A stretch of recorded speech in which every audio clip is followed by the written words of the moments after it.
अब जो भी पक्ष विपक्ष होगा, वो जो लाखों बहनें कभी न कभी पंचायत में काम कर चुकी है, प्रतिनिधित्व कर चुकी है, जनता के सुख दुख की समस्याओं को गहराई से देखा है, वो आंदोलित है। वो कहती हैं कि झाड़ू कचरा वाले काम में तो हमें जोड़ देते हो, वो तो परिवार में भी पहले होता था, अब हमें निर्णय प्रक्रिया में जोड़ो। और निर्णय प्रक्रियाएं विधानसभा में और पार्लियामेंट में होती है।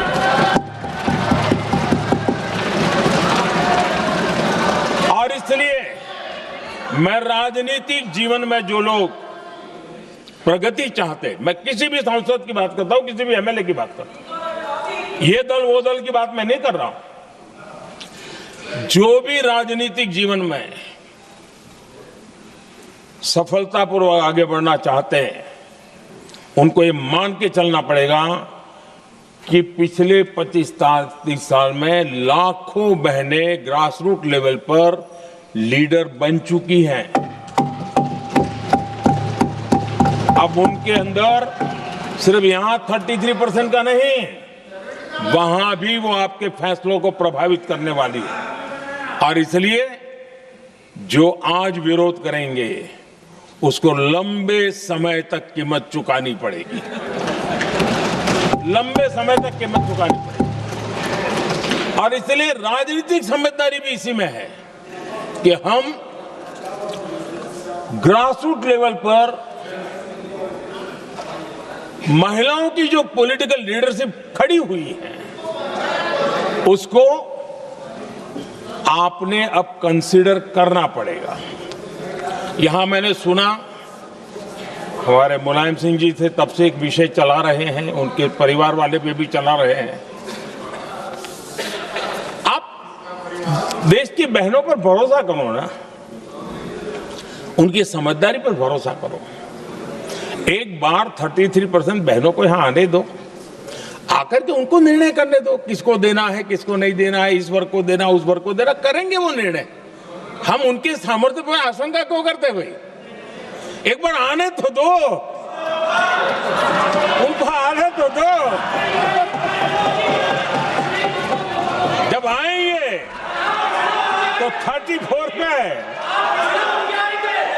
और दूसरा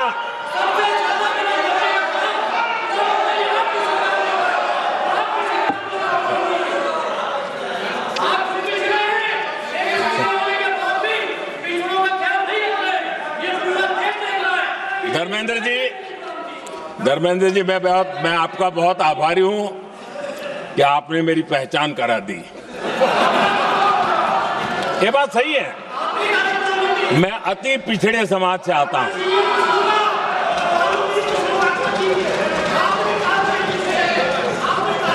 धर्मेंद्र जी, मैं आपका बहुत आभारी हूं, और अखिलेश जी मेरे मित्र हैं तो कभी कभी मदद कर देते हैं।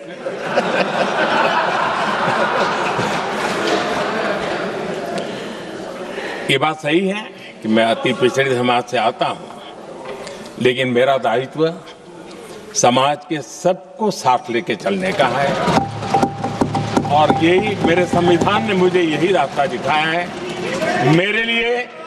मेरे लिए संविधान ही सर्वोपरि है, और इसलिए, और ये संविधान की ताकत है कि मेरे जैसा अत्यंत छोटे समाज का, अति पिछड़े समाज के व्यक्ति को इतना बड़ा दायित्व देश ने दिया।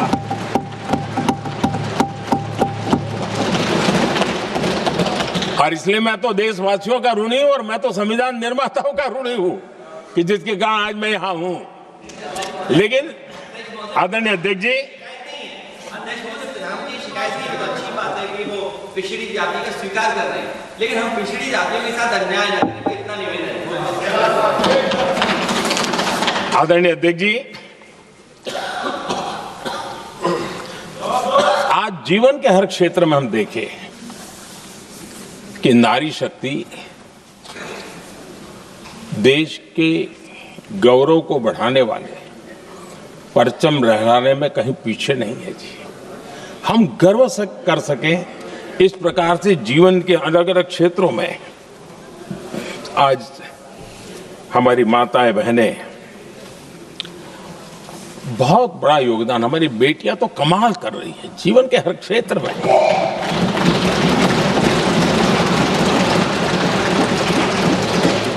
इतना बड़ा सामर्थ्य, उसको हम हिस्सेदारी से रोकने के लिए क्यों इतनी ताकत खपा रहे हैं जी? उनके जुड़ने से सामर्थ्य बढ़ने वाला है। और इसलिए मैं आज अपील करने आया हूं आपके पास कि इसको राजनीति के तराजू से मत तोलिए। ये राष्ट्रहित का निर्णय है।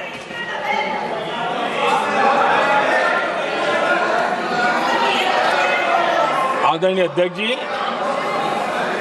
आज का हमारे सामने अवसर एक साथ बैठ करके एक दिशा में सोच करके विकसित भारत बनाने में हमारी नारी शक्ति की भागीदारी को एक खुले मन से निर्णय करने का अवसर है, स्वीकार करने का अवसर है। और मैंने जैसा पहले ही कहा कि आज पूरा देश और विशेष करके नारी शक्ति हमारे निर्णय तो देखेगी, लेकिन निर्णय से ज्यादा हमारी नीयत को देखेगी।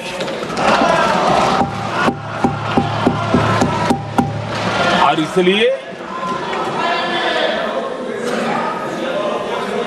हमारी नीयत की खोट देश की नारी शक्ति कभी माफ नहीं करेगी।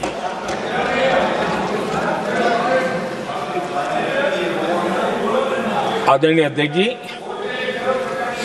2023 में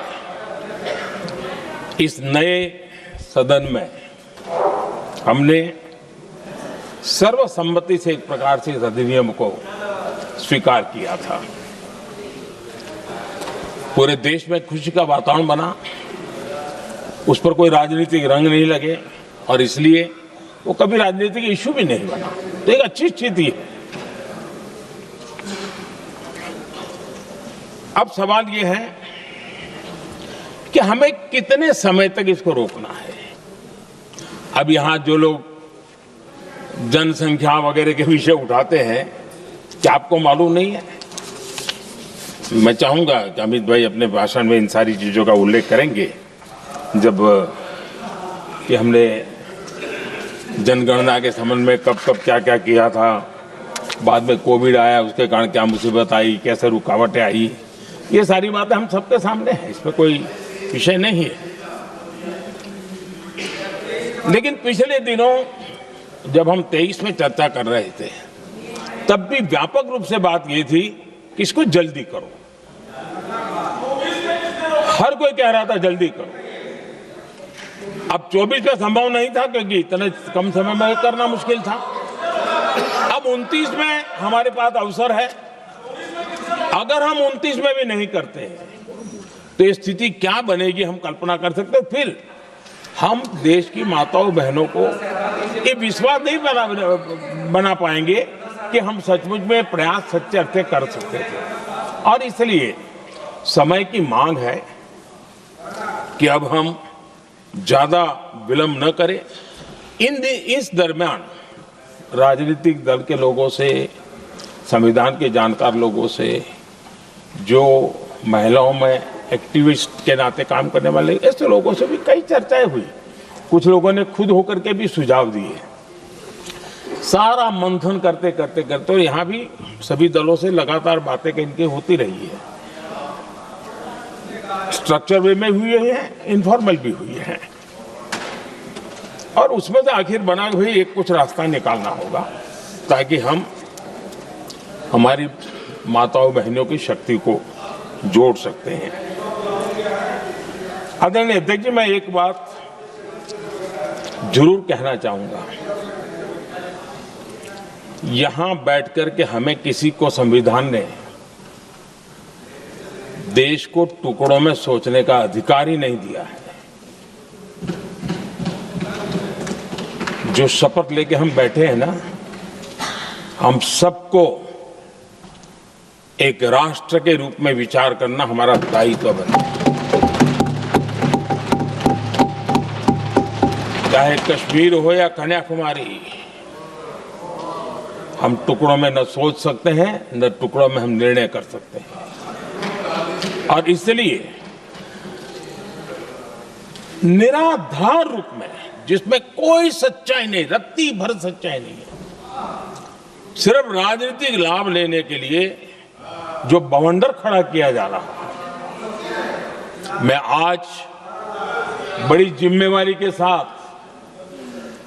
इस सदन में, इस पवित्र जगह से कहना चाहता हूं, चाहे दक्षिण हो, उत्तर हो, पूर्व हो, पश्चिम हो, छोटे राज्य हो, बड़े राज्य हो, मैं आज एक जिम्मेवारी से कहना चाहता हूं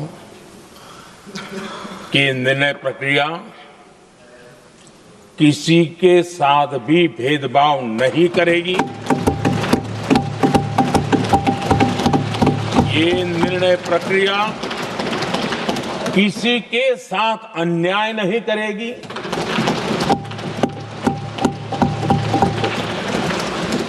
भूतकाल में जो सरकारें रही और जिनके कालखंड में जो परिसीमन हुआ और जो अनुपात उस समय से चला आ रहा है, उस अनुपात में भी कोई बदलाव नहीं होगा और वृद्धि भी उसी अनुपात में होगी।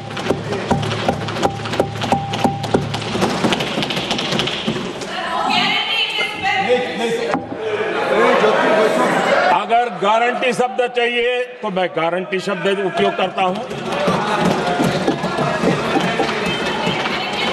वादा की बात करते हो तो मैं वादा शब्द उपयोग करता हूं। अगर तमिल में कोई अच्छा शब्द हो तो वो भी मैं बोलने के लिए तैयार हूं। क्योंकि जब नियत साफ है तो फिर शब्दों का खेल करने की हमें जरूरत नहीं है जी।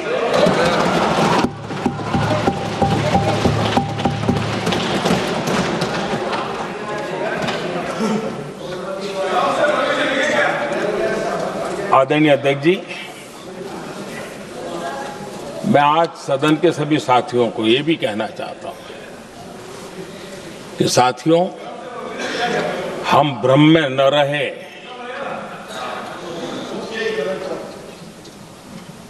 हम उस अहंकार में न रहे। और मैं हम शब्द प्रयोग कर रहा हूं, मैं और तुम की बात नहीं कर रहा हूं। मैं, हम इस भ्रम में न रहे कि हम देश की नारी शक्ति को हम कुछ दे रहे हैं। जी नहीं, उसका हक है। और हमने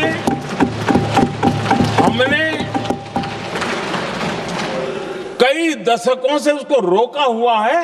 आज उसका प्रायश्चित करके हमें उस पाप में से मुक्ति पाने का यह अवसर है।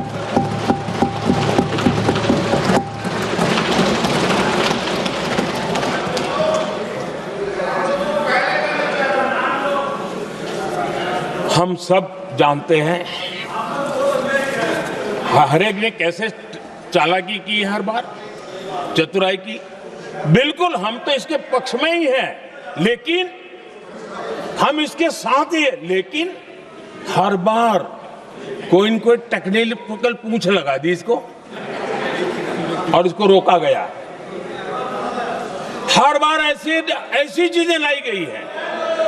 हिम्मत नहीं है कि हम 33% महिलाओं के आरक्षण का विरोध कर पाए। वो तो जमाना चला गया।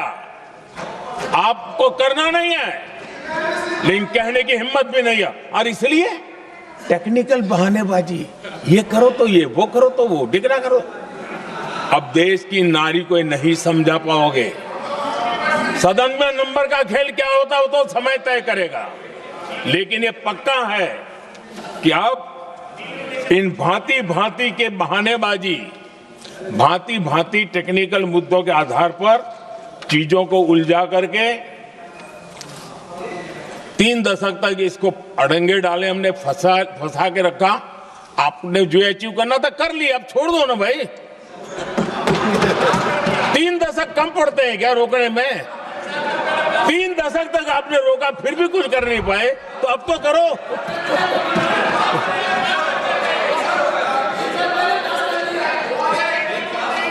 आदरणीय अध्यक्ष जी,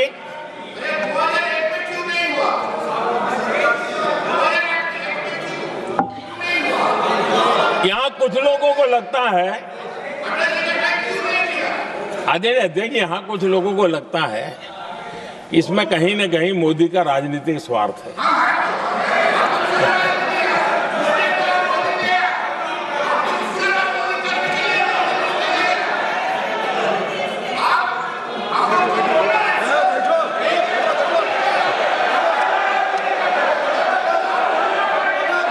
अरे भाई, इनको बोलने दीजिए, वहां पर बेचारे के मुंह पे ताला लगा हुआ है, बहुत बंगाल में कोई बोलने नहीं देता उसको।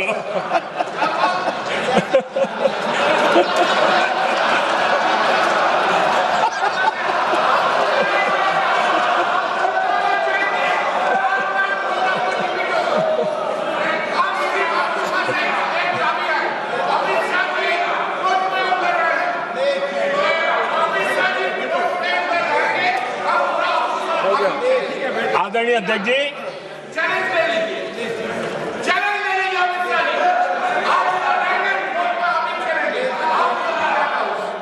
आदरणीय अध्यक्ष जी, देखिए, इसका अगर विरोध करेंगे तो स्वाभाविक है कि राजनीतिक लाभ मुझे होगा,